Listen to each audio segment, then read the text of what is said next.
திருத்தணியில் ஜவுளி பூங்கா அமைக்காமல் திமுக எம்பி ஜெகத் ரட்சகன் ஏமாற்றிவிட்டதாக நெசவாளர்கள் குற்றம் சாட்டியுள்ளனர். திருவள்ளூர் மாவட்டம் திருத்தணி சட்டமன்ற தொகுதியில் நெசவு தொழிலை நம்பி லட்சக்கணக்கான நெசவாளர்கள் வசித்து வருகின்றனர்.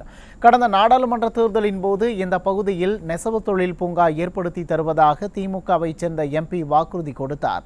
ஆனால் 5 ஆண்டுகள் நிறைவு பெறும் நிலையிலும் கொடுத்த வாக்குறுதியை நிறைவேற்றாமல் ஏமாற்றிவிட்டதாக நெசவாளர்கள் குற்றம் சாட்டுகின்றனர். இதனால் தங்களின் வாழ்வாதாரம் கேள்விக்குறியாகியுள்ளதாகவும் இந்த தொழிலை விட்டு வேறு தொழிலுக்கு செல்ல வேண்டிய சூழ்நிலை ஏற்பட்டுள்ளதாக நெசவாளர்கள் வேதனை தெரிவிக்கின்றனர்.